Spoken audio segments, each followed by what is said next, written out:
মেঘনার অতি জোয়ারের পানিতে ভোলার ইলিশা ফেরিঘাটের অ্যাপ্রোচ সড়ক ও পন্টুনের র্যাম ডুবে গেছে।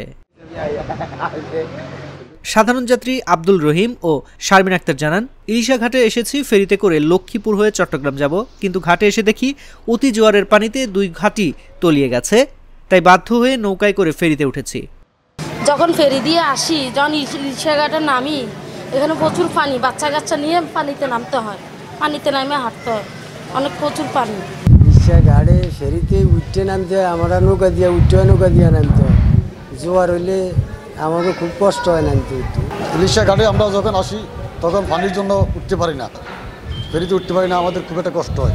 এছাড়া দৈনিক দুবার 3 থেকে 4 ঘন্টা করে বন্ধ থাকছে ফেরিতে পরিবহন ওঠানামা, ফলে চরম ভোগান্তিতে পড়েছেন এ রুটে চলাচলকারী যাত্রী ও পরিবহন শ্রমিকরা। জোয়ারের পানির কারণে ফেরিতে ওঠা খুবই কষ্টকর। আমি এইমাত্র উঠলাম, আমি একদম ভিজে গেছি এবং আমার হোন্ডাও বাজে অবস্থা। এখন এই ফেরিতে উঠবো, ফেরিঘাট ডুবে উঠতে পারতাছি না, পরিবহন আছে, যাত্রী ও ভোগান্তিতে কষ্ট করতেছে, আমরা সকল ড্রাইভাররা কষ্ট করতেছি।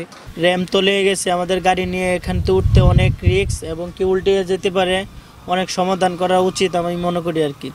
রোববার সরেজমিনে দেখা যায় মেঘনা অতি জোয়ারের পানিতে দিনে কমপক্ষে দুবার তলিয়ে যায় ইলিশের লো ও হাই ওয়াটার ঘাটের অ্যাপ্রোচ সড়ক ও পন্টুনের র্যাম।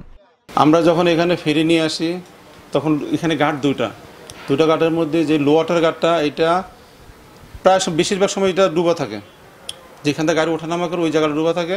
আর হাই ওয়াটার ঘাটটা পূর্ণ জোয়ারে, অতিরিক্ত জোয়ারে দেখা গেছে স্পিন্ডের জোয়ারে বর্ষাকালে পূর্ণ জোয়ারে জায়গাটার মধ্যে পানি থাকে, গাড়ি ওঠানামার সমস্যা হয়।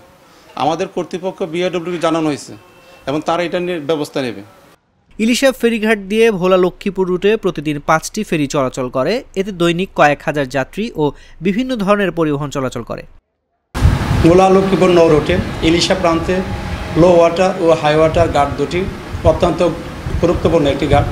উজানে পানির ডলে এবং অমাবস্যার জোয়ারের সময় নদীতে অস্বাভাবিক পানি বাড়ার কারণে উভয় পল্টনের র্যাম এবং অ্যাপ্রোচ রুট পানিতে তলিয়ে যাচ্ছে।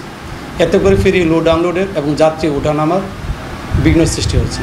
এ ব্যাপারে বিআরডব্লিউ কর্তৃপক্ষকে জানানো হয়েছে, তারা দ্রুত সমাধানের আশ্বাস দিয়েছে। ফলে ভোগান্তিতে পড়েছে এই রুটে চলাচলকারী হাজারো যাত্রী ও পরিবহন শ্রমিকরা। ইলিশা ঘাটের লো ও হাই ওয়াটার ঘাট তলিয়ে যাওয়ায় যাত্রীরা ভিজে ও নৌকায় করে ফেরিতে ওঠানামা করছে।